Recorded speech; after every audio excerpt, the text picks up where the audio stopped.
وبسند المتصل إلى الإمام Athaillah Sakandari قال beliau berkata min alamat i'timad alal amal nuqsan raja inda wujud jalan. Min yang berarti dari atau di atas, alamat bagi di bahasa Indonesia tanda-tanda, alamat nih gitu ya. Tapi alamat dalam bahasa harian kita artikan tempat tinggal ya, address ya. Tapi alamat dalam bahasa Arab dari kata alam, alam artinya tanda. Kalau alam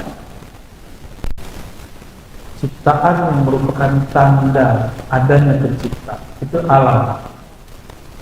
Rabbul alamin, alam. Tanda-tanda i'timad alal amal. I'timad berarti bergantung. Imannya itu bergantung bukan kepada Allah, tapi bergantung kepada amal. Apa ciri-cirinya? Nuqsanur raja, nuqsan artinya berkurang, ar-raja harapan. Inda wujudiz zalal, ketika terjadi zalal. Apa di zalal? Maksiat. Tergelincir dalam maksiat disebut zalal. Ciri-ciri orang tidak bergantung kepada rahmat Allah, tapi bergantung kepada amalnya. Dia nggak pede ngangkat, nggak percaya diri dalam berdoa jika dia maksiat. Kalau dia zikir dulu, baru yakin. Bagus, bagus. Cuma saya sudah sering bertanya kepada jamaah, Allah saat kita taat, Allah saat kita maksiat sama? Sama. Setelah kita doa, setelah kita zikir, setelah kita melakukan amal soleh, dengan orang yang selesai bermaksiat, Allahnya kan nggak berubah. Lalu kenapa doa itu atau harapan itu menjadi tidak kuat ketika selesai maksiat? Putus asa kepada Allah, berarti dia berprasangka kepada Allah Subhanahu wa ta'ala. Ini bahaya. Maka berdasarkan ini Al-Imam Asy-Syarqawi ini kita punya sanad ke beliau, ini pensyarah kitabnya. Hikam teksnya disyarah. Begitu juga Ibnu Ayyad ya, mereka sepakat mengenai ada tingkatan-tingkatan hamba dalam beramal. Yang pertama, yang bergantung dengan amalannya supaya dapat pahala. Jadi kalau ada hadis atau ada testimoni dari seseorang, semangat beramal. Kalau nggak ada testimoni, nggak mau beramal. Contohnya, kalau baca Al-Waqiah, rezeki lancar. Bener? Jadi karena ada yang testimoni, kita jadi percaya. Coba kalau nggak ada yang testimoni, masih percaya nggak? Nah itu masalahnya. Bapak ini datang ke Kiai, Pak Kiai, saya ini ada hajat, anak saya mau masuk ini. Apa yang harus saya buat Kiai? Kata Kiai, puasa 7 hari. Loh apa hubungannya? Takdirnya kan sudah ada. Dia mau puasa nggak puasa sama aja. Ya. Jadi kita ini sering terlalu bergantung kepada amal, tapi tidak bergantung kepada rahmat Allah Subhanahu wa ta'ala. Orang-orang ini kalau disampaikan kepadanya mengenai pahala-pahala, rahasia-rahasia, senangnya bukan main. Jadi orang begini ini hobi wiridan, tapi pengen dapat pahala-pahala. Ustadz banyak level ini, Pak. Ustadz banyak level ini. Amalnya amal fisik. ibadahnya ibadah fisik. Maka ketika ada persoalan akhir zaman, apa kata mereka? Oh, ini sudah akhir zaman, suruh banyak kekacauan, mari banyak-banyak ibadah. Ibadah apa? Ibadah fisik. Yang nggak nyambung. Kalau akhir zaman, yang diperlukan bukan banyak ibadah, tapi banyak ma'rifat. Ma'rifat. Ibadah juga, tapi ibadah ruh. Karena banyak hari ini, orang-orang yang rajin tahajud, rajin puasa, rajin sedekah, takut dengan corona. Benar nggak? Terus untuk apa dia sholat kalau masih takut sama corona? Kita hati-hati boleh, takut nggak boleh. Bisa bedain nggak? Kita sih hati-hati, cuma nggak boleh takut. Ntar gimana? Ah, ini was-was. Lo buang aja sholat yang kemarin itu. Pertanyaannya diulang lagi, emang Tuhan kita, Allah sebelum corona sama sekarang sama nggak? Sama. Takdir Bapak berubah nggak? Meninggalnya kapan? Kan nggak berubah. Mau ada corona nggak ada corona nggak ngaruh, Pak. Meninggal ya meninggal. Orang kalau sudah paham begini, diancam orang nggak takut. Kenapa? Dia sudah tahu ajalnya di tangan Allah Subhanahu wa Ta'ala. Nggak ada perasaan-perasaan was-was. Jadi was-was itu muncul karena kurang berbaik sangka kepada Allah Subhanahu wa Ta'ala. Ini level pertama nih. Ini kalau disebut di kitab tuh level ubad. Ahli ibadah tapi tidak berilmu. Ahli ibadah tapi tidak mengenal yang disembah. Jadi orang begini, dia berpikir ibadahnya bisa beli surga. Gimana Pak? Orang-orang begini nganggep ibadah dia selama ini bisa menyelamatkan dia. Maka saya kaget sekali ketika ada seorang pendakwah ngancem-ngancem aparat, terus bilang, saya sudah dakwah sekian tahun, saya sudah ibadah sekian tahun, macam-macam kalian nama saya. Loh, apa urusannya mau diibadah berapa ribu tahun, tidak ada urusan. Kalau kita tersinggung gak usah bawa-bawa ibadah kita, itu gugur Pak langsung. Kalaupun dia sudah ibadah 1000 tahun, gugur dia ngomong begitu. Saya tunggu di dalam kubur. Lah, apa urusannya? Ini hati-hati nih begini-ginian ya. Hati-hati Pak yang begini-ginian. Ibadah kita yang gak khusyuk itu dibanggain. Lucu gak? Khusyuk gak Pak sholat isya tadi? Kusut ya. Baik. Jadi ini ahli ibadah, rajin ibadah karena ada testimoni. Ibarat orang kerja, jika ada lemburan dapat tunjangan, dia mau lembur. Jiwanya mental karyawan. Jadi ini ahli ibadah mental karyawan. Paham maksudnya? Coba, udah lembur, tunjangan nggak turun, ngeluh nggak? Besok masih mau lembur nggak? Nah ini nasibnya orang ini. Dapat testimoni dari orang, baca wakyah ya, ente biar rezeki lancar. Dibaca sama dia. Udah 7 hari, nggak ada efek. Rezeki masih gitu-gitu aja. Udah 9 hari, terus udah mau 40 hari. Padahal baru dibukanya 40 hari. Udah 38 hari, nggak ada juga. Udahlah berhenti aja. Padahal 2 hari lagi Pak. Rumusnya begitu, 40 hari. Contoh, ini contoh Pak. Contoh kalau mau mengambil perhatian Allah Subhanahu wa Ta'ala. Allah ini kan suka diambil perhatiannya. Berprasangka kepada Allah SWT. Akhirnya mikir, saya ini doa sekian tahun, apa Allah nggak denger ya?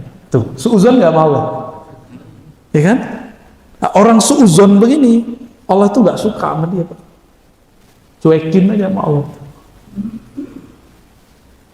Kalau nggak suka sama orang begitu. Ini ahli ibadah mental apa? Mental pegawai. Ya, mau pegawai swasta sama aja. Kalau nggak ada fee-nya nggak datang. Kira-kira begitu. Lo ustadz juga banyak begitu pak, nggak ada fee-nya, fee dikit nggak mau dakwah. Sama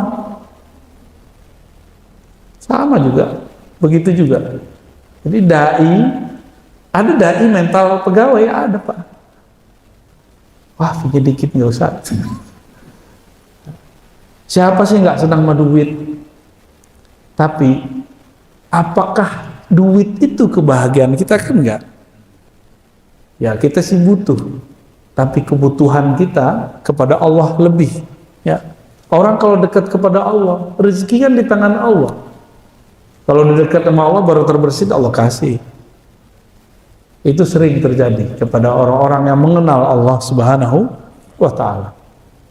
Yang membersihkan sesuatu ke kalbu Allah juga. Benar, kan Allah juga yang bersihin. Tapi itu terbersih di kalbu, bukan di sini pak, bedain. Kalau terbersihnya di sini Allah nggak akan kasih, tapi terbersihnya di sini Allah kasih itu langsung. Baik, jadi ada hamba-hamba yang beramal mentalnya apa? Mental pegawai. Kalau pahalanya besar dia kejar, kalau nggak besar dia nggak kejar. Ada pegawai tapi dablek, tuh nggak dablek pak. Ini contoh nih, di masjid ini ada soalnya, ya. Saya nggak tahu siapa orangnya. Nabi bersabda, satu bab ilmu yang engkau pelajari afdal min mi'ati raka'ah, daripada 100 rakaat. Di Ibnu Majah disebutkan juga 1000 rakaat. Terbitlah matahari, dia baru dengar kajian dari ustaz. Kalau sholat syuruk sama dengan haji dan umroh, tamah, sempurna. Dia kan nggak tahu ini maksudnya haji umroh sunat, bukan wajib. Satu bab ilmu sama umroh gedean mana? Ilmu. Tapi karena semangat ingin dapat, jadi nafsu bukan semangat, nafsu ingin dapat pahalanya, nggak tepat. Orang lagi dapat pahala 1000 rakaat, dia tinggal untuk ngejar 2 rakaat. Begitu nggak? Ya, selamat. Nah, banyak orang begitu, banyak. Ilmu ini mengajarkan kepada Allah yang disembah. Sholat 2 rakaat belum tentu khusyuk kepada yang disembah. Tinggian ilmu. Paham di situ ya? Jadi kalau di sini, ini kan kajian tiap Sabtu Minggu ada ya. Kalau Ustadz lagi jelasin syuruk, tahan dulu lah. Jangan sholat pakai nafsu. Sholat itu pakai ilmu. Gitu ya. Ntar kalau ada lagi tegur kalau perlu, selesai dulu dia sholat, nanti ajak ngobrol. Ente kalau dapat pahala 100 rakaat sama 2 rakaat pilih mana? 100 dong. Nah baru kita ngobrol. Tahu nggak gitu ya? Sesekali dicandain aja pak ya. Ya mungkin ini kan nggak hadir semua nih. Ntar begitu lagi. Di beberapa masjid masih begitu gitu dibilangin ya. Padahal dia dengerin kita ceramah. Lagi sholat kita ulangin biar dia nggak khusyuk sholat. Dikerjain pak. Yang kedua, tingkatan kedua orang dalam beramal itu tingkatan muridin. Muridin itu apa? Orang yang punya keinginan yang luhur tapi belum sampai kepada puncaknya. Itu muridin, murid. Apa keinginan orang ini? Jadi bapak ini kalau pertanyaannya sudah begini, Ustadz bagaimana cara khusyuk? Nah, itu berarti sudah masuk ke level ini. Tapi kalau pertanyaannya, Ustadz ini gimana hukumnya? Kalau begini boleh nggak? Nah, itu berarti level 1 tuh. Ini pahalanya apa gitu? Ya, itu berarti level 1 tuh. Tapi kalau sudah level 2, Ustaz, kalau saya apa yang membuat saya bisa mengenal Allah? Apa yang membuat saya bisa hidup tenang? Oh, berarti orangnya sudah mulai makhluk ruhani. Orang ini sudah mulai disebut makhluk yang ruhani. Dia sudah mulai mengenal nilai hidupnya bukan hanya materi, tapi sudah mulai imateri. Bapak kerja, berangkat pagi, pulang sore, bahkan pulang malam. Rumah bagus, mobil bagus, tapi waktu bersama istri, kita pulang, istri sudah tidur. Kita berangkat, istri pun belum bangun. Kayak gitu bahagia nggak? Bahkan pulang itu cuma sesekali. Seminggu itu paling cuma sehari, 2 hari. Bahagia nggak begitu? Nah, kalau dia sudah mulai mencari kebahagiaan, dia pasti kemudian mikir-mikir gimana caranya untuk supaya tidak begini. Duit udah banyak, rambut mulai beruban, badan mulai rentan, badan mulai sakit-sakitan. Belum menikmati sudah kena corona, mati Pak. Jadi mulailah nikmati hidup. Ya. Jangan pelit, tabungannya itu dipakailah untuk makan. Itulah rezeki kita. Dibawa keluarga makan. Mulai berbagi dengan orang sekitar. Rezeki Bapak itu bukan yang Bapak simpan di dalam bank itu loh. Itu belum tentu rezeki kita tuh. Percaya sama saya. Bisa jadi habis ini mati kan? Itu bukan buat kita. Belum tentu juga buat istri kita, belum tentu juga buat anak kita, karena diambil orang. Jadi yang kita simpan tumpuk belum tentu buat kita. Meskipun kita ngerasa aman. Enggak juga ya. Katanya dulu coba kalau saya punya tabungan 20 juta, nanti saya bagi-bagi deh. Sekarang bukan 20, udah 200 juta. Enggak juga dibagi-bagi. Coba kalau nanti 2M. Enggak juga. Emang begitu manusia. Emang selalu begitu Pak. Tapi orang ini sudah mulai mencari kebahagiaan. Jika dia orang yang dididik oleh seorang syekh, maka akan dia cepat meninggalkan fase ini. Tapi kalau enggak, sibuk mencari itu.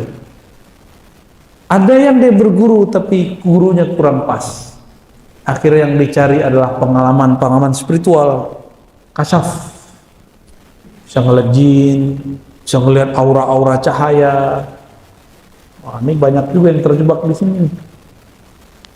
Bisa baca-baca isi hati orang, tuh kan? Ada yang terjebak di situ, Pak. Ini muridin. Orang yang disebut muridin. Ini indikator-indikatornya di situ. Nah, mulai ngecek energi. Wah, ini Ustaz ini energinya besar. Mau ngecek energi Pak. Sama listrik aja tuh pegang setrum jelas.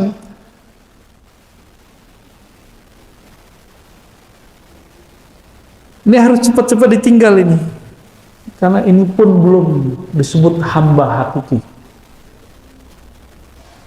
Ya, harus naik ke atasnya lagi. Apa itu? Arifin, orang-orang yang arif.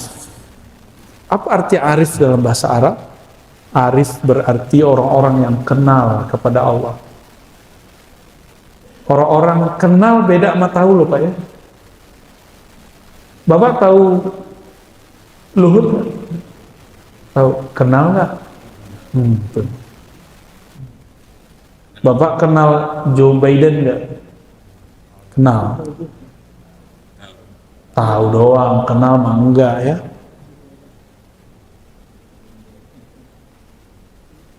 Bisa bedain kenal mah sama tahu? Bisa ya. Jadi tahu itu sekedar tahu. Tapi kalau kenal, kita sudah mulai mengetahui namanya, ya, siapa dia, kita pernah bertemu lah minimal. Kalau tahu ya bisa tahu dari orang. Kalau kenal itu babnya sudah hakul yakin. Babnya sudah apa? Hakul yakin. Kalau tahu baru ilmul yakin. Udah pernah lihat Luhut belum? Anggap aja udah ya. Namanya ainul yakin. Baru lihat. Kalau hakul yakin itu kenal. Bahasa Arabnya ma'rifat. Orangnya disebut arifin. Orang-orang yang arif. Kalau saya sudah kenal Allah, maka sholat itu apapun keadaannya pasti saya sholat. Itu. Kalau kita sudah kenal Allah, maka kita tahu apa yang kita miliki di badan ini atau harta itu bukan punya kita. Karena Allah mengatakan lillahi ma fis samawati wal ard. Milik Allah lah apa yang di langit, apa yang di bumi. Bumi tubuh kita ini punya Allah semua Pak. Ini harta saya tidak memiliki tubuh saya sendiri. Bapak nggak nguli coba. Bapak udah ubanan Pak ya? Ya? Udah. Pernah bisa nahan nggak? Bisa nahan uban nggak? Nggak bisa. Nggak bisa. Bapak udah berapa Pak umurnya? Wah mantap Pak. Mulai keriput Pak ya? Serius loh Pak ya? Bisa nahan nggak? Kenapa kita nggak bisa nahan? Sunnatullah, bagus. Ini milik Allah, bukan milik saya. Maka Imam Junaid mengatakan mumpung masih ada hayat, terutama pemuda yang masih muda, banyak-banyaklah mengenal Allah. Banyak-banyak ilmu mengenal Allah. Banyak-banyak ilmu mengenal sifat-sifat Allah, nama-nama Allah Subhanahu wa ta'ala. Sehingga kalau tua, badan sudah nggak sanggup ibadah banyak, tapi kan batinnya sudah dekat. Jadi keliru Pak, saya mau banyak-banyak sholat nih pas pensiun, nggak kuat. Saya yang muda begini aja nggak kuat. Terus Bapak kuat sholat banyak-banyak seperti Imam Abu Hanifah, sholat dari ba'da isya sampai subuh. Ada yang bisa kuat? Gak ada yang kuat. Imam Ahmad bin Hanbal, murid Imam Syafi'i, sehari itu ibadahnya 300 rakaat. 300 rakaat. Dia kenal kepada Allah. Imam Ahmad itu sudah sering mimpi ketemu Allah. Apa kata Imam Ahmad? Aku bertanya kepada Allah, bagaimana cara mendekatkan diri kepada Engkau ya Rabb? Allah mengatakan, bikalami, bacalah kalamku. Imam Ahmad nanya lagi, ini baca faham atau baca nggak faham? Faham tidak faham, bacalah kalamku, engkau akan mendekat kepadaku. Begitu. Dalam mimpi ini, dan itu ditulis dalam kisah beliau di Manaqib Imam Ahmad rahmatullah alaih. Maka beliau supaya kenangan mimpi bertemu Allah itu terulang, beliau sholat 300 rakaat. Sedari muda Pak, pas umurnya sudah tua, kakinya sudah nggak kuat, 150 rakaat. Kalau dua rakaat 150 75 sholat Pak. Gimana tuh kira-kira? Bid'ah nggak tuh? Kata sebelah bid'ah Pak. Imam Ahmad ahli bid'ah dong ya. Kelompok arifin ini menyembah Allah karena Allah berhak disembah, bukan karena ingin dapat pahala, bukan karena pengen masuk surga atau takut neraka, tapi karena ingin mendekat kepada yang punya surga dan neraka itu. Beda nggak? Surga dunia adalah kebahagiaan, ketenangan, khusyuk. Neraka dunia itu perasaan yang tidak nyaman. Perasaan tidak bahagia itu neraka dunia itu Pak.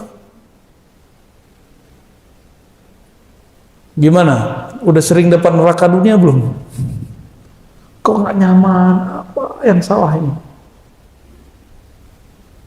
Itu udah dapat neraka tuh, neraka yang didahulukan. Karena jauh dari nama Allah Subhanahu wa ta'ala. Jadi bagi mereka arifin, neraka itu gak usah jauh-jauh, kamu tinggalkan nama Allah, tidak ada nama Allah yang kau sebut dalam dirimu, neraka sudah. Neraka dunia, Pak.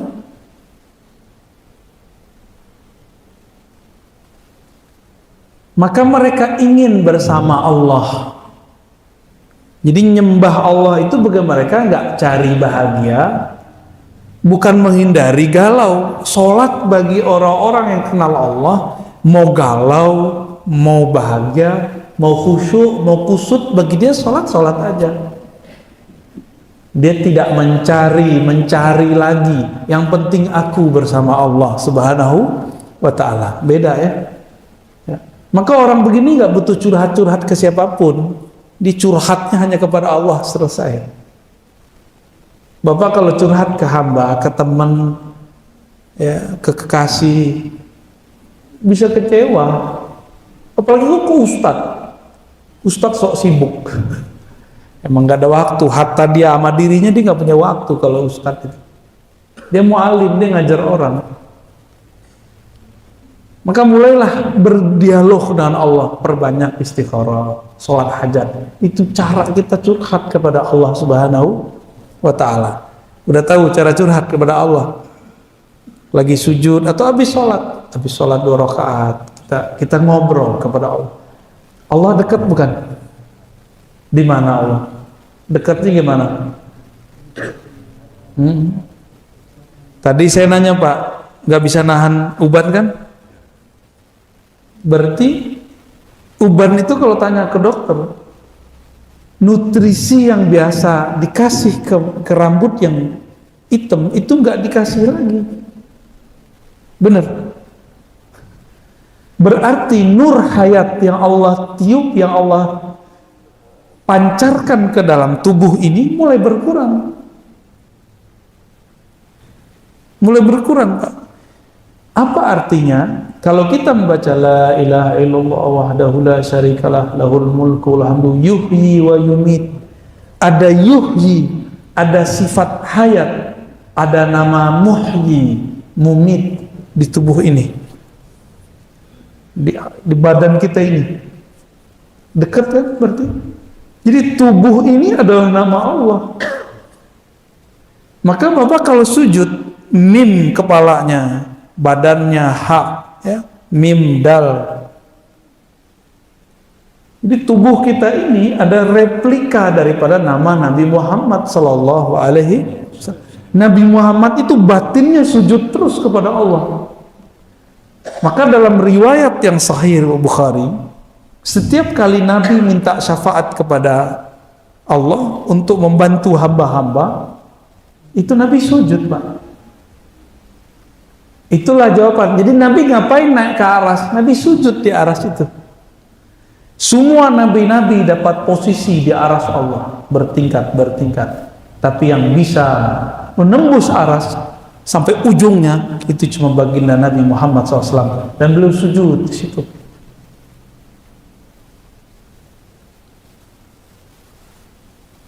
Itulah Nabi Sallallahu Alaihi Wasallam. Berarti Nabi naik ke aras bukan nemuin Allah. Allah bisa ditemuin di mana-mana. Jadi Allah itu ditemuin Nabi dalam keadaan sujud, nggak begini-gini, Pak. Kita kan ngira Nabi itu ketemu Allah berhadap-hadapan. Emang kafe aras? Enggak. Nabi kalau ketemu Allah sujud. Maka Nabi mengatakan aqrabu ma bainal abdi wa rabbih fis sujud. Sedekat-dekat hamba kepada Allah itu di dalam sujudnya. Sujud kita itu. Kalau Allah di atas, seharusnya pas berdiri dong dekatnya. Jadi yang di lantai 2 tuh, waktu lebih dekat kepada Allah tuh, Pak. Itu kata imam sebelah. Orang yang sholat di atas gunung lebih dekat kepada Allah daripada di bawah gunung, kata dia begitu. Ya salam, ya. Kalau gitu kita cari pesawat tiket nemuin Allah, Pak. Pakai pesawat ya.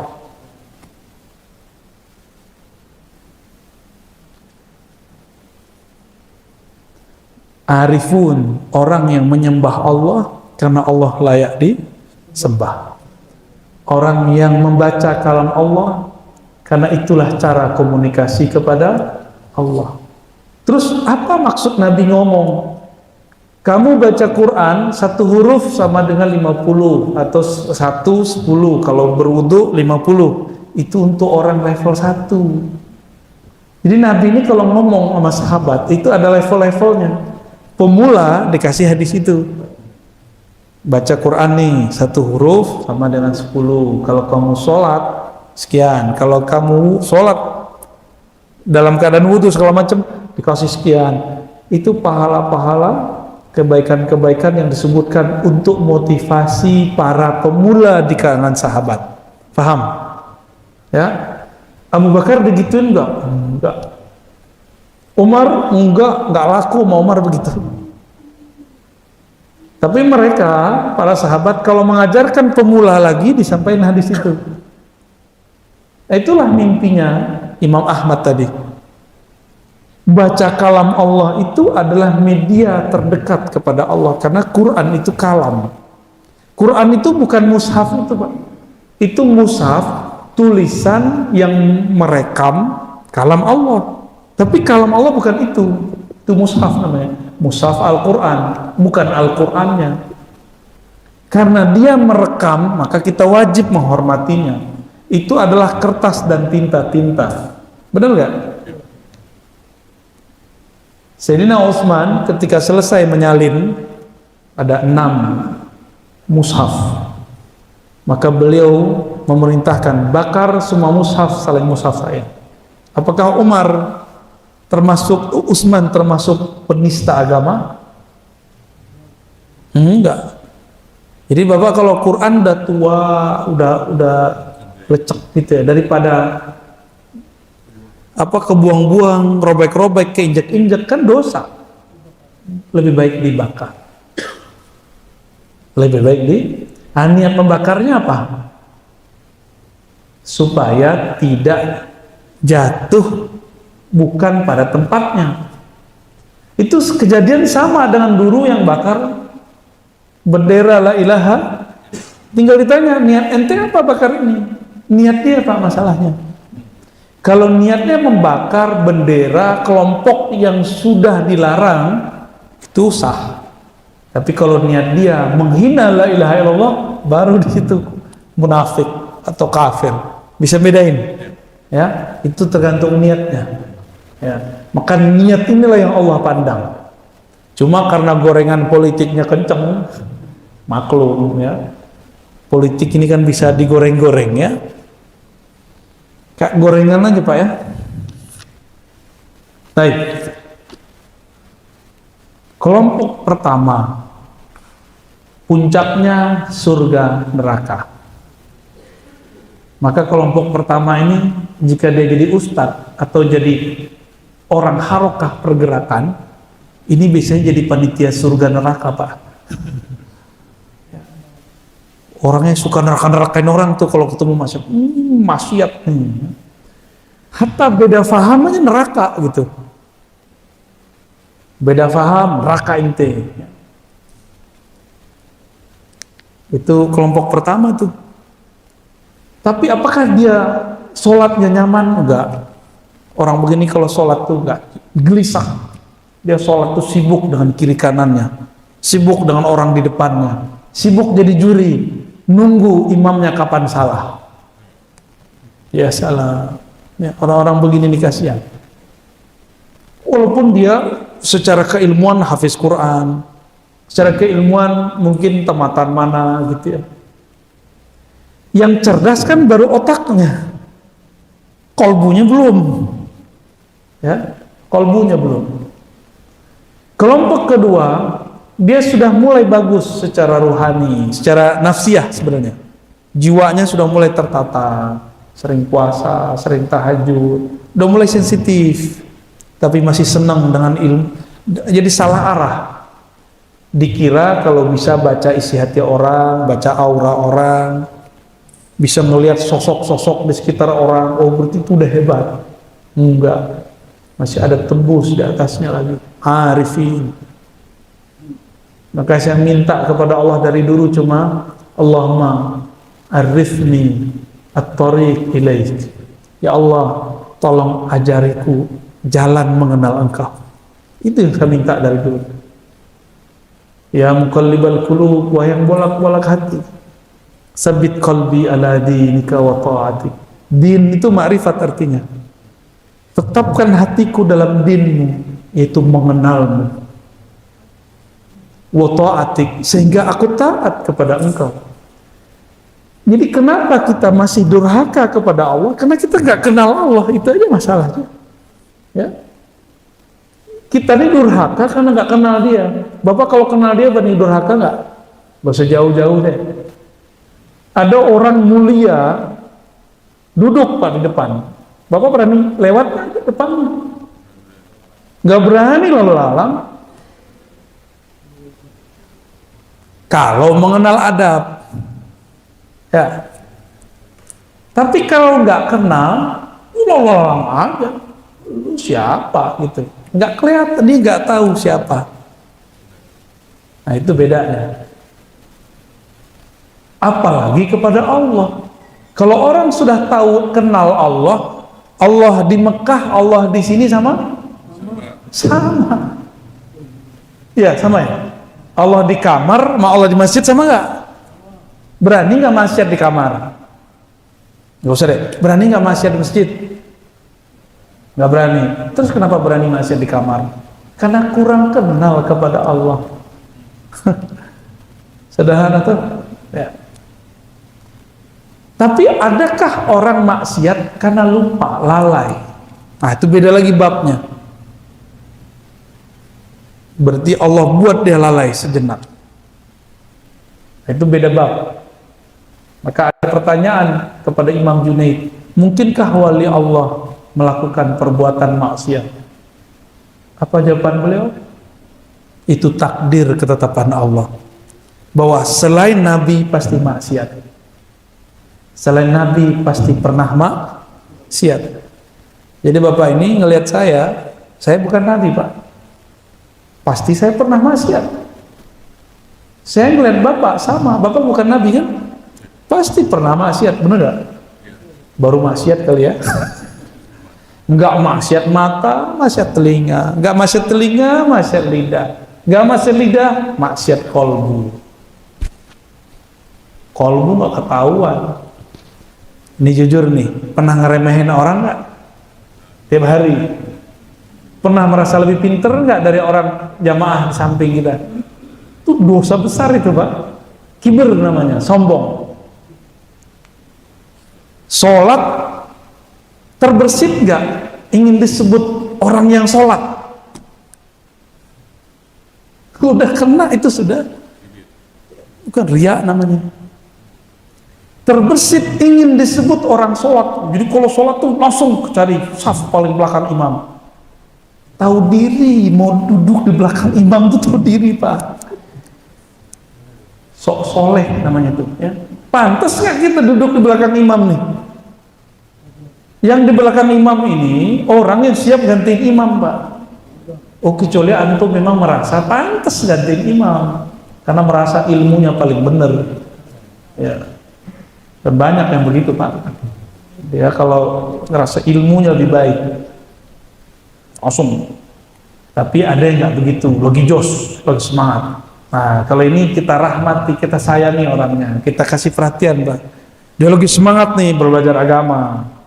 8 hadis, tuh tahapan soft pertama. Soft pertama itu kan bisa di ujung, bisa di sono. Jangan di sini. Pakai celana gunung lagi kan, nggak sopan amat sholat.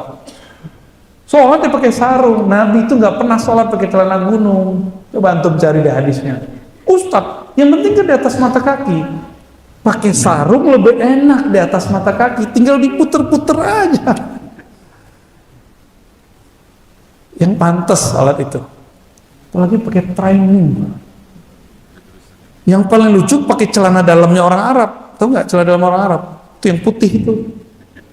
Ada yang pakai nggak? Mohon maaf nih.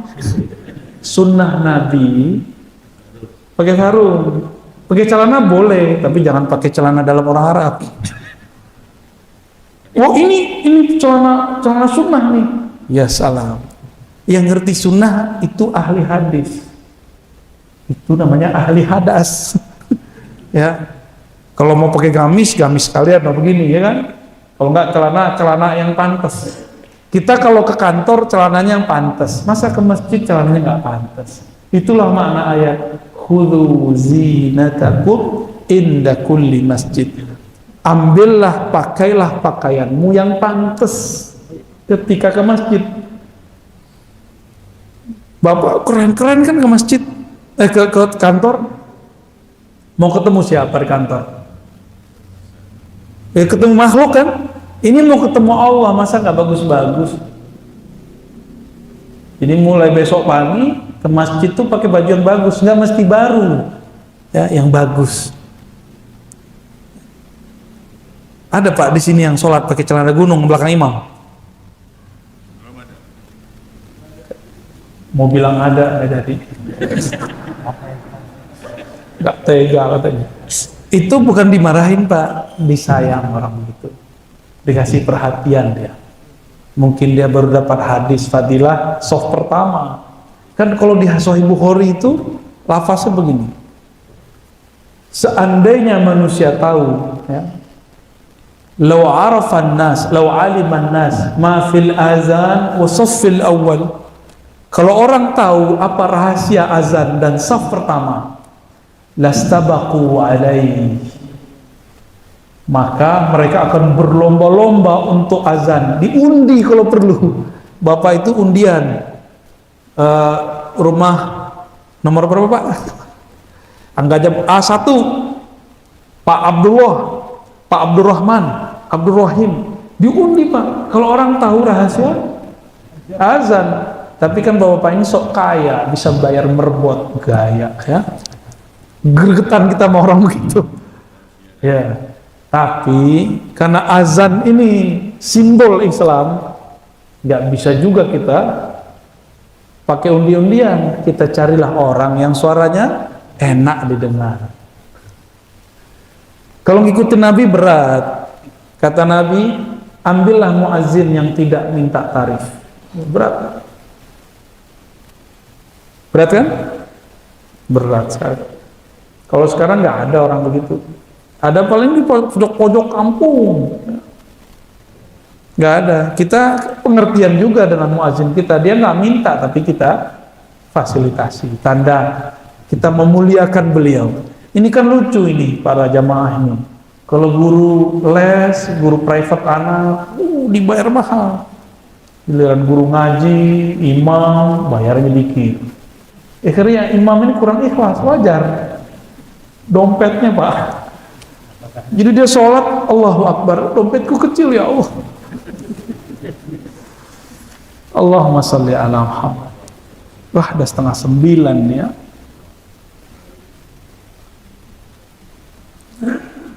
Kalau di kitab, nah ini kitab ini kan ditulis berdasarkan pemahaman pensyarah.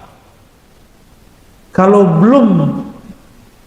kita di level 1, maka banyak-banyaklah riyadhah dan zikir. Ini versi beliau. Ini versi beliau ya. Karena versi Ar-Razi ada lagi Pak. Jika kita di level 2, mau banyak lagi riyadhah, mujahadah, banyakin puasa, zikir. Tapi kalau saya bilang gitu, ntar Bapak kabur semua. Ustaz, gimana caranya supaya hati ini bening? Saya kasih zikir, Pak amal ini sehari 11.000, 40 hari. Kabur paling. Ya, pasti nggak mau ngaji lagi. Ah, berat ngaji sama Ustaz itu. Ini beliau nulis sesuai dengan zamannya. Di zaman itu orang rajin-rajin zikir, Pak. Kalau sekarang, ya udahlah. Bapak mungkin tidak kita ajak zikir. Tapi mari kita mengenal siapa yang dizikirkan.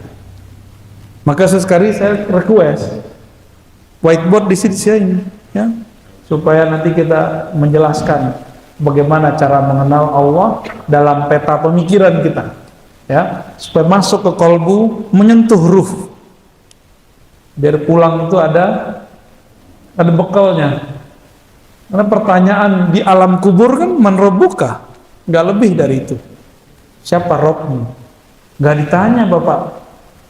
istrinya berapa kan nggak ditanya, sholat tahajudnya berapa nggak ditanya, nggak ada pertanyaan begitu. Baik, jadi ada 3 tingkatan, masih ingat? 1 tingkatan obat, artinya apa? Ahli ibadah yang bermental pegawai, tambah tunjangan pahala, tambah rajin beramal. Kalau yang kedua, muridin, orang murid, apa yang dicari? Kebahagiaan, khusyuk, kesaktian. Ini banyak nih yang berhenti di sini. Ini bukan tasawuf, ini kebatinan.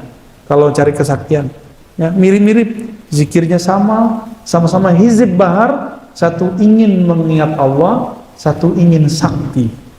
Sama-sama hizib bahar, sama-sama baca ratibul haddad, satu ingin berzikir mengenal Allah, satu ingin memagar diri. Beda tuh. Sama-sama baca la ilaha illallah, satu ingin mengenal yang disebut, mengenang yang disebut, satunya ingin tahan daripada COVID. Mirip kan? Kalau nggak ingin berlindung dari COVID, dia nggak zikir.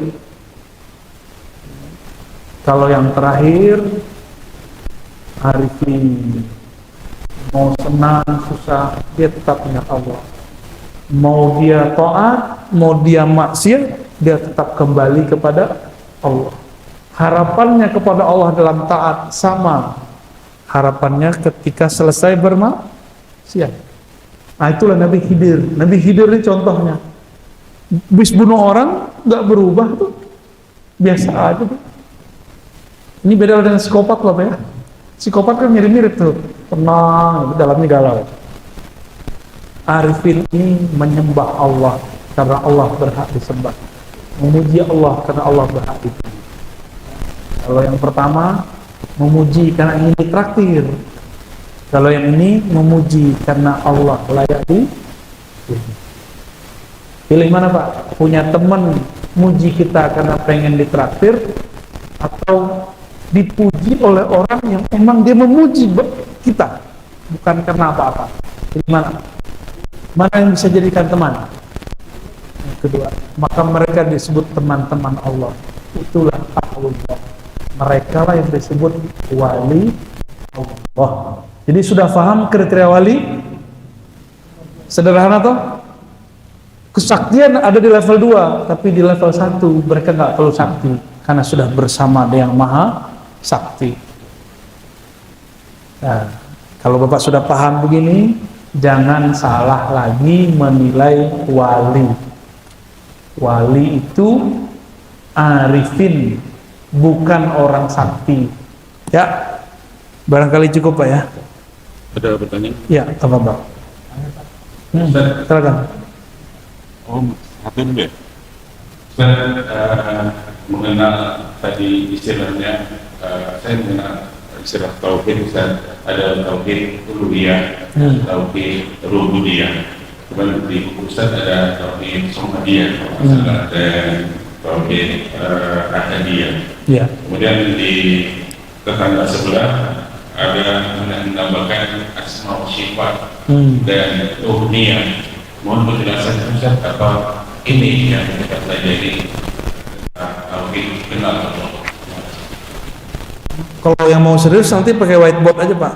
Oh baik. Karena nggak akan paham kalau nggak ada visualnya. Tapi saya jelaskan secara umum ya. Tauhid ahadiyah itu kul huwallahu ahad. Allah sendiri. Ahad itu artinya Allah sendiri, nggak ada siapapun bersamanya.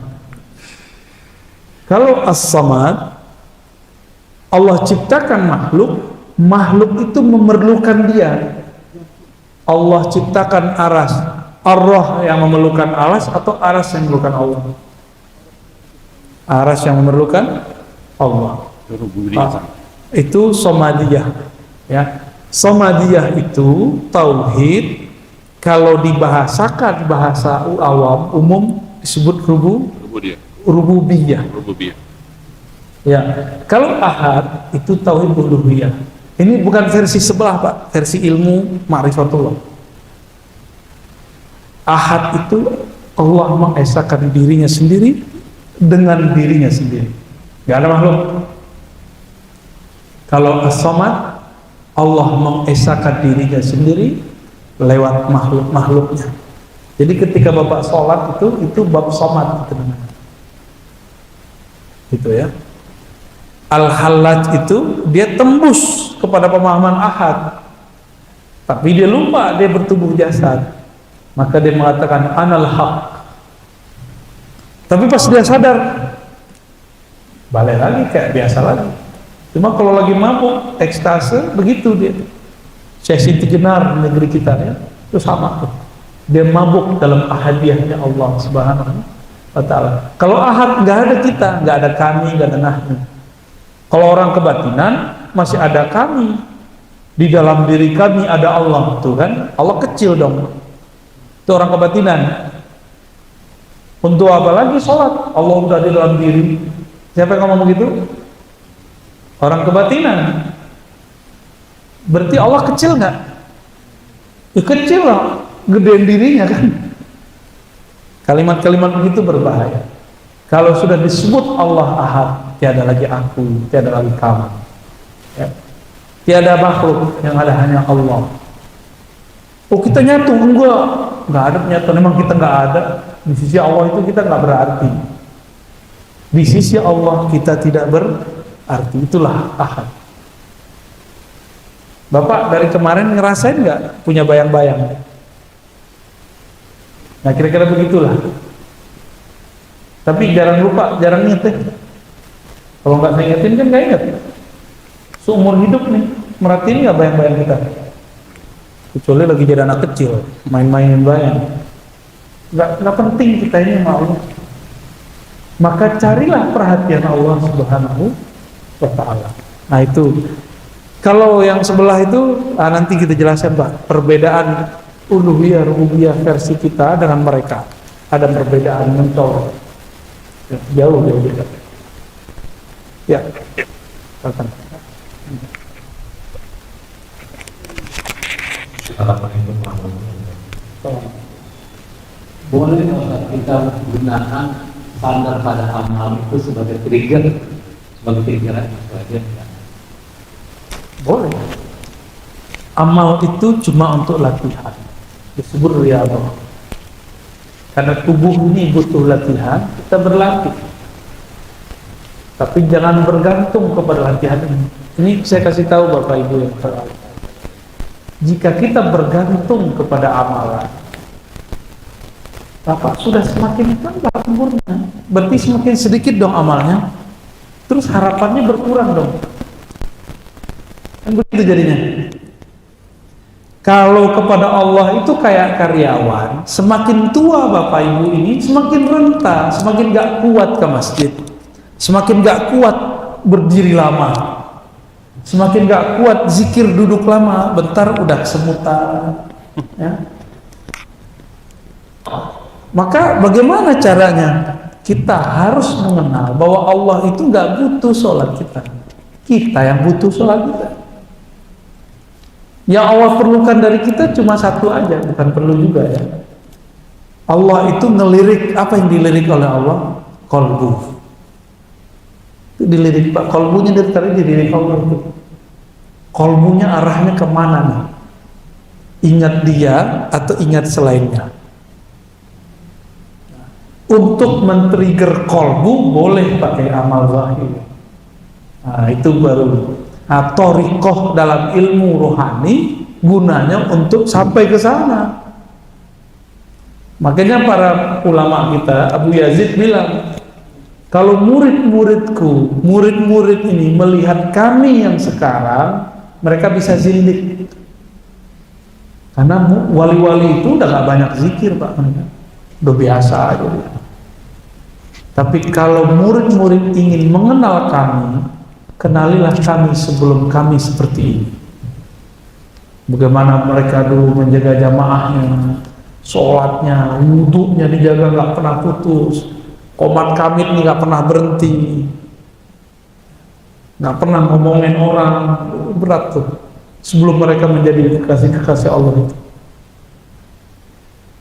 Nah, ini kan Bapak ini terlalu dekat sama ulama, ketika udah jadi ulama nggak ngeliat gimana dia baca, dia belajar, ya kan? Ya, tafadhal.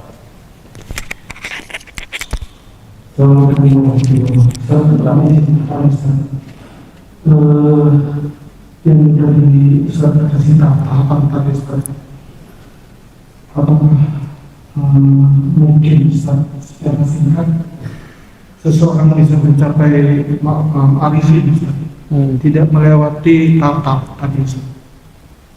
Jadi tidak, ini sudah tiba-tiba dengan akal itu tiba-tiba dia udah sampai makrifat arifin. Mohon penjelasan. Oke. Bisa nggak Bapak tiba-tiba nyampe ke Mekah? Bisa nggak tiba-tiba kita selesai S3 tanpa kuliah S1? Tapi ada namanya doktor honoris causa. Ya. Terus gimana supaya bisa cepat sampai di sana? Ikutlah kendaraan orang yang sudah sampai. Itu cara cepatnya. Jadi supaya Bapak nggak mampir dulu jadi muridin, ikut pesawat arifin. Paham maksudnya? Supaya nggak diputer-puter dulu sama GPS, sama orang aja, langsung sama dia. Udah sama saya, langsung jalannya apa ya kita? Dia tahu jalan-jalan tikus. Kalau GPS, jalanlah ada portal, putar lagi. Kira-kira begitu. Jadi caranya gimana? Bapak harus berburu dengan wali, minimal pangkatnya Al-Qutub, karena dia sudah bertemu Allah Subhanahu wa ta'ala. Wali kutub itulah yang disebut arifin. Tidak semua wali sampai makamnya kutub. Kutub itu poros, Allah itu memandang kalbunya. Dia sudah pernah bertemu Allah. Dalam sebuah riwayat, ya, waman ra'allah lam yu'adzibuhu, siapa yang sudah memandang Allah maka Allah tidak akan menyiksanya. Cuma saya teliti nih riwayatnya tidak sampai derajat sahih, namun sesuai maknanya dengan hadis-hadis yang sahih. Kita kan nggak bisa memandang Allah. Terus apa makna riwayat siapa yang melihat Allah, Allah tidak menyiksanya? Siapa yang dipandang kalbunya oleh Allah dengan rahmat, di saat itulah dia memandang Allah. Sesuai dengan hadis Sahih Bukhari. Jadi hamba-hamba yang Allah pandang, ada Pak hadisnya, nazarallahu ilaihi. Ada hamba-hamba yang Allah tidak pandang dengan rahmatnya. Jadi kita ini, kapan kita bisa memandang Allah? Jika Allah memandang kepada kita. Kapan kita bisa ingat Allah? Ketika kita disebut oleh Allah. Jadi Bapak ini kalau zikir terkoneksi lisan sama kolbu, itu Allah lagi nyebut kita tuh. Kan enggak? Tapi gimana caranya? Bapak harus punya mursyid. Ya, orang mau Mekah aja harus ada gayet. Mekah itu Pak, masih dunia itu. Ini kita mau ketemu Rabbus samawati wal ardh, Rabbu Makkah, Rabbul Arsh, Rabbu Ka'bah, pencipta Ka'bah, yang memuliakan Ka'bah ini yang mau kita temuin. Masa nggak pakai gaet? Oh saya bisa sendiri, saya orang pinter. Ya sudah, jalannya sendiri. Banyak orang kepedean karena ngerasa ada sekolah, ada nyantri, banyak Pak di luar sana. Kiai, profesor, ngerasa bisa sendiri. Apa yang terjadi? Gak sampai-sampai. Dosen tasawuf banyak di kampus-kampus. Hatta di Mesir itu banyak dosen tasawuf. Tapi yang mengamalkan tasawuf gak banyak. Yang ngajar hikam banyak Pak. Tapi yang merasakan hikam huruf per huruf juga banyak. Ya. Jadi gimana cara cepat? Cara cepat ikut kendaraan orang yang sampai ke sananya cepat. Percaya, itu kata kuncinya. Percaya kepadanya. Oh, ujiannya berat, mau ketemu itu berat. Jadi yang berat itu ujiannya, bukan menjalani. Menjalani mah gampang, ya. Udah Pak. Ada lagi pertanyaan? Ada Ibu, ini mungkin tidak berhubungan dengan apa yang Ustaz sampaikan, bisa juga Ustaz ya? Ya. Maaf dari Ibu.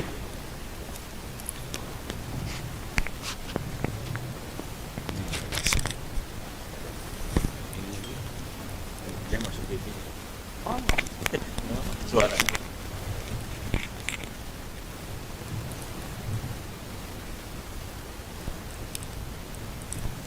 Assalamualaikum warahmatullahi wabarakatuh. Mohon maaf Ustaz jika dalam pertanyaan saya ini mungkin maaf dulu saya pahami. Yang saya mau tanyakan dari Ustaz sampaikan, kalau kita tidak boleh bersandar pada teman kita. Nah, yang saya jadi pertanyakan, bagaimana jika kita bersedekah, kita meniatkan dalam sedekah kita itu sesuatu yang diingatkan itu. Nah, apakah itu juga termasuk contoh saya sering dengar dari beberapa sharing di media itu kalau kita sedekah subuh itu kita meniatkan sesuatu, terus kita ada sakit kita dianjurkan untuk bersedekah. Nah, itu apakah itu dalam golongan kita masih bersandar pada sedekah itu sendiri? Baik. Nah, itu yang saya minta tolong dibantu dijelaskan. Terima kasih Pak. Baik, ini bagus ini pertanyaannya, karena banyak yang begitu. Tadi saya mengatakan jangankan orang awam, ustadz saja, itu banyak yang levelnya level ubah, hamba-hamba yang bermental pegawai. Itu banyak sekali. Maka ketika dia mengajar, itu yang diajarkan, karena masrob rohaninya, rasa yang dia dapat baru sampai di situ. Sedekah biar lancar rezeki, sedekah biar mengusir tolak bala, ya kan? Ya, sedekah supaya menyembuhkan penyakit. Pertanyaannya, udah sedekah nggak sembuh, masih mau sedekah? Ya, kira-kira katanya sedekah dapat 10 kali lipat, udah ditunggu sebulan nggak muncul-muncul, masih mau sedekah nggak? Berarti sedekahnya karena pengen ditambah. Disinilah kekeliruan. Saya sudah menyebutkan 2 atau 3 kali di beberapa majelis. Orang keliru membaca ayat ini, la in syakartum la azidannakum. Ini banyak yang salah. Suara sih enak, pemahamannya nggak enak. Jika kamu syukur, Allah tambah. Dia lupa, lafaznya itu kan syukur dulu, tambah itu nanti. Maksud Allah, bersyukurlah engkau, urusan tambah menambah urusanku. Jangan dibalik, ingin ditambah rezekinya, syukur. Kan gitu mereka. Kan begitu kan diajarin, mau nambah rezekinya, syukur. Ya salah. Allah mendahulukan kata syukur, bukan mendahulukan kata tambah. Allah mendahulukan kata syukur, bukan mendahulukan tunjangannya. La in syakartum, bersyukurlah kepada Allah, sadarilah bahwa Allah itu banyak jasa kepadamu. Jadi kalau saya menerjemahkan la in syakartum itu, sadarilah bahwa dia banyak memberi kepadamu.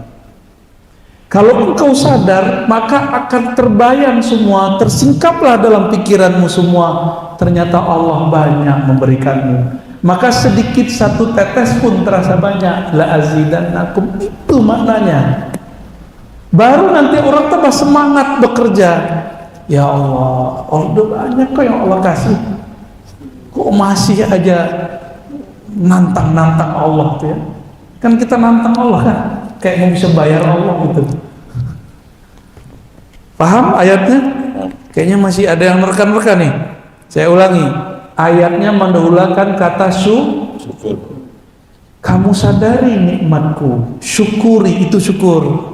Urusan tambah menambah aku yang urus, gitu maksudnya. Syukur aja. Syukur itu ma'rifatul mun'im, ma'rifatul ni'am. Ada 2, masih ingat? Saya pernah ngomong di sini, Pak. Ya, syukur itu dua. Kelompok 1 dan 2 yang tadi, dia bersyukur karena ada nikmat. Kalau nggak ada, nggak syukur. Kalau bertambah nikmat, bertambah syukur. Ini kelompok 1 dan 2. Kalau kelompok yang ketiga, mau ada nikmat, gak ada nikmat, tetap syukur. Karena ada nggak ada itu ternyata hijab di sini. Allah itu memberi detik per detik, cuma pikiran yang suuzon kepada Allah, kita mengira nikmat lagi nggak ada. Bener ya? Kita yang suuzon sama Allah, kita berprasangka kepada Allah kalau nikmat lagi kurang, lagi seratnya Ustaz, bener serat beneran tar, maka gak usah ngeluh-ngeluh depan orang. La isyakartum tuh gini, kalau ada nih orang, kita kan takut dimintain, terus lu, pandemi lagi susah, supaya nggak dimintain, nggak orang nggak minta pinjaman, kan begitu maksudnya. Siap-siap dalam waktu 3 hari antum akan mengalami kesusahan yang tidak ada habisnya. Saya udah ketemu Pak banyak orang begitu. Jadi kalau ada nih orang minta sama kita, jangan nunggu diminta lebih hidir. Ini kan momennya, lagi di jalan ada yang minta, jangan lebih hidir nih, kasih ya. Emang kalau bukan lebih hidir nggak ngasih? Begitu. Emang kalau bukan malaikat nggak ngasih kita? Di Quran itu nggak ada ayatnya ngasih Nabi Khidir itu nggak ada.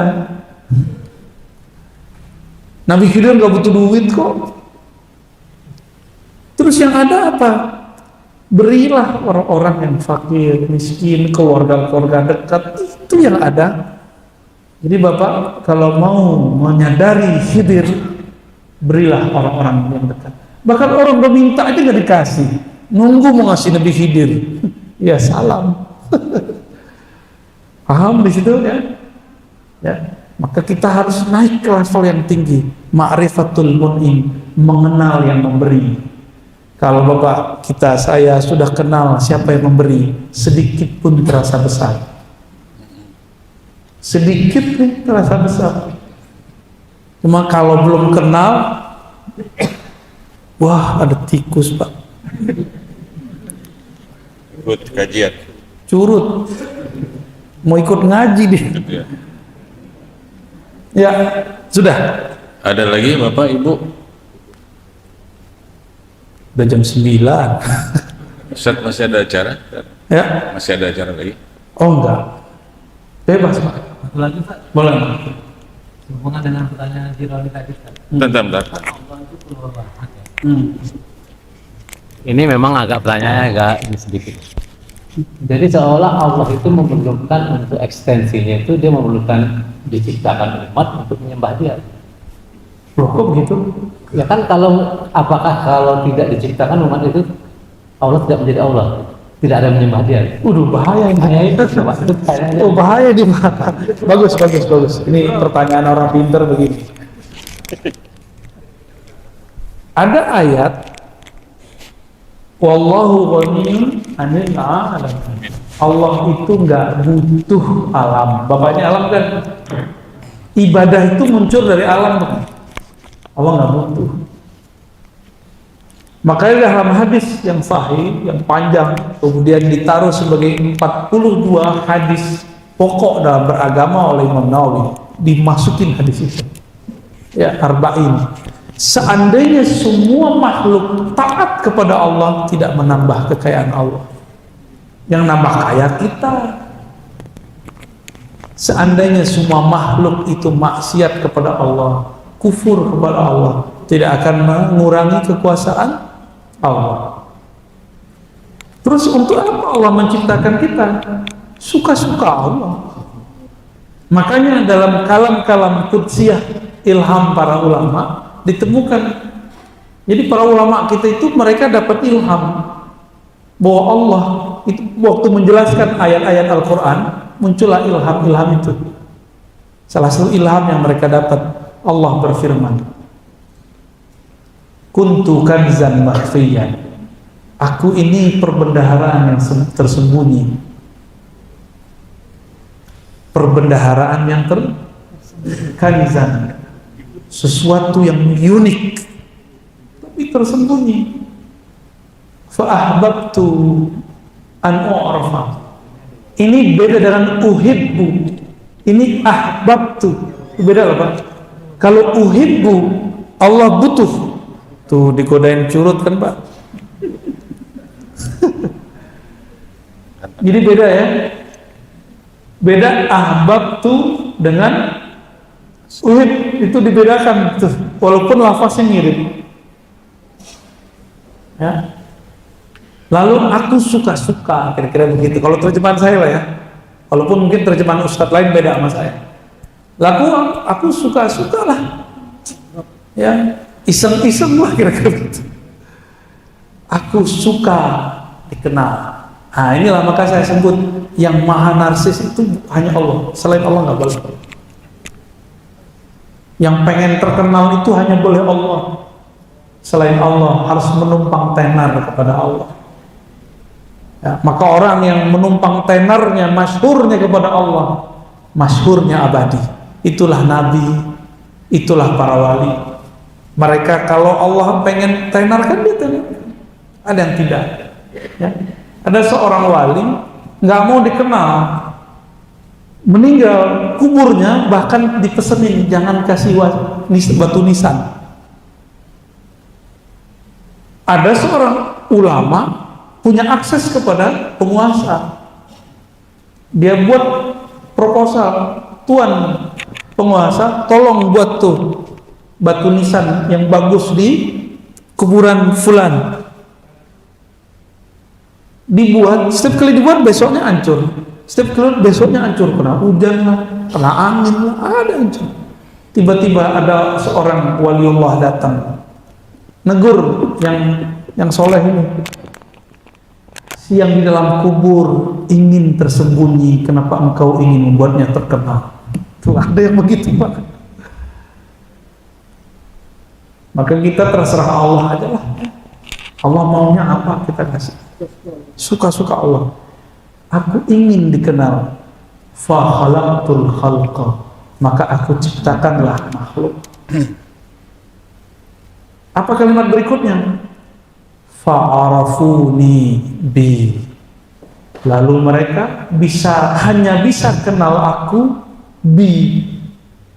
Bi itu bisa artinya bi sababiyah, karena aku mengenalkan diriku, bukan karena dia menyembahku. Makanya saya dari awal udah sering mengatakan, lebih penting menyembah yang dikenal atau ibadah dulu? Mengenal dulu baru ibadah. Tapi kalau dalam kurikulum neraka surga lain, ente gak sholat, ente neraka. Gak begitu Pak. Ajak dulu orang itu kenal Allah, baru kita ajarkan sholat. Jadi kalau di masjid ini ada gerakan mu'alaf, ada nggak Pak? Ada. Nah, ini mu'alafnya kan macam-macam juga. Ada yang pengen dapat fulus, ya kan? Ada yang dapat mampus. Baru kemarin Sabtu ada mu'alaf. Ada ya. Harus ada pembinaan nih Pak. Ya. Harus ada pembinaan mengenalkan dia kepada Allah. Kalau enggak fulus itu duitnya, itu Tuhan dia. Banyak. Nah, ada udah 5 kali muter-muter di masjid yang sama jadi mu'alaf. Ya. Pengurusnya nggak ngerti karena dia datangnya sekali 3 tahun. Baik. Ada paham lagi? Ya? Bapak Ibu? Oh Pak Zamdadi. Ya. Masih bisa Ustaz ya? Ya. Apa-apa. Assalamualaikum warahmatullahi wabarakatuh. Berkaitan dengan pertanyaan ibu tadi Pak, apa yang bisa sebabkan mengenai sedekah. Misalnya suatu sholat di masjid, kalau nggak salah, masjid ini juga pernah mengadakan Jumat berkah supaya memakmurkan masjid, sehingga jamaah banyak yang datang dan hadir. Ini juga ada susu berkah. Jadi kita memberikan sesuatu kepada jamaah agar mereka bisa sholat di musola itu, bisa sholat di masjid tersebut. Apakah ini mungkin bagaimana Pak Ustaz? Karena yang kita lakukan ternyata ini antusias daripada jemaah bisa bertambah jemaahnya, terutama subuh berkah. Nah, dan sumbangan yang dari jemaah lain juga ada perhatian, dia akan menyumbangkan hartanya untuk subuh berkah itu, untuk para jemaah yang hadir untuk sholat subuh berjamaah. Oke. Pertanyaan saya Pak, bagaimana hukumnya kalau kita ini apakah ini bisa kita lakukan terus-menerus di sholat subuh? Terima kasih Pak Ustaz. Wassalamualaikum warahmatullahi wabarakatuh. Assalamualaikum. Perlu digarisbawahi, kajian ini bukan untuk Bapak malas-malasan ibadah, ya. Jadi tidak bergantung kepada amal, bukan meninggalkan amal. Bedain ya. Tolong digarisbawahi, jangan salah paham. Jumat berkah, subuh berkah itu bukan bagian dari ini, tapi bagian dari trik Bapak berdakwah. Ya, trik berdakwah. Namun orang yang hadir mungkin dia terkena masalah ini. Dia datang karena ada makanan atau ada pembagian sembako. Untuk tahap awal boleh. Karena dia baru bab obat. Kenapa ke masjid? Apa namanya Pak masjidnya? Nikmah. An-Nikmah. Emang banyak nikmat di sana. Amin. Ya. Kita kalau subuh berkah dapat sarapan gratis. Kalau sarapan mah biasa Pak ya. Kita kalau sholat di situ dapat beras 5 kilo. Nah, Penuh. oh itu penuh besok tuh. Untuk awal nggak apa-apa, nggak masalah. Tapi mau sampai kapan Bapak begitu kuatnya? Orang-orang ini jangan langsung dikasih, diajak dulu ngaji. Ya. Teman-teman saya berdakwah di beberapa wilayah, itu jamaahnya harus ada makan siang nih Pak, kalau nggak mau datang. Berarti dia sendiri begitu, sama. Beberapa ustadz juga masih begitu. Kalau datang pengajian itu, jadi bukan begitu ya. Biasanya pemerintah itu kan kalau Kementerian Agama ngundang orang, kan ada fee-nya Pak. Kan ada fee-nya dia datang, rame-ramein. Kalau nggak ada, nggak sah. Bapak ini kan makhluk yang datang sekarang, bukan makhluk yang lagi berharap materi. Ini kabar gembira nih. Bapak datang ini karena haus rohaninya. Karena al-ibarat aqwatul qulub. Ibarah-ibarah yang menghantarkan kepada Allah itu adalah nutrisi kolbu. Ini yang bikin Bapak bisa tahan. Ya, bukan karena sembako tadi kan. Sembako kan urusan perut. Kenapa kita jauh-jauh mau antri makan di luar? Karena kita mau merasakan, memanjakan lidah. Kenapa Bapak ini mau di jam yang seharusnya sudah istirahat, masih bangun? Karena ingin memanjakan kolbu. Maka sebagai kabar gembira, sering-seringlah begini, nanti kolbunya kenyang, masuk kubur dia bisa jawab apa yang akan ditanyakan kepadanya. Amin. Amin ya rabbal alamin. Ya. Tapi jangan senang dulu, ini belum seberapa. Ya, kalau kami ngaji dulu dari jam 12 sampai jam 3 sampai jam 4. Bapak gak kuat tuh Pak ya. Boleh, tapi semuanya ngorok. Ya, bangunnya kalau curut lagi jalan. Baik. Begitu Pak ya. Ya, cukup. mungkin Ustaz bisa ditutup ke Partur Masjid. Baik Bapak, saudara, sahabat yang makan Allah. Kita bersyukur kepada Allah karena Allah menggerakkan hati ini, badan ini untuk menikmati kalam-kalam darinya, kalam-kalam dari wali-walinya. Kitab ini ditulis seorang wali Allah, Al-Arif Billah Ibn Atta'illah Sekandari. Semoga Allah mengumpulkan kita bersama nabinya, bersama wali-walinya, bersama guru-guru kita nanti. Allah masyurna ma'a nabiyyina Muhammad sallallahu alaihi wasallam. Assalatu wassalamu alaika ya sayyidana ya Rasulullah. Salam atas engkau wahai baginda Nabi Muhammad. Salam atas engkau wahai penghulu alam semesta. Allahumma syfa'na bi syafaati nabiyikal Mustafa Muhammad SAW. Ya Allah, berikan kami syafaat nabimu, syafaat yang besar, syafaat yang utama, sehingga kami la nuhasab wa la nu'azzab, sehingga kami tidak dihisab, kami tidak diazab. Amin ya rabbal alamin. Sallallahu alaihi Muhammad walhamdulillah. Assalamualaikum warahmatullahi wabarakatuh.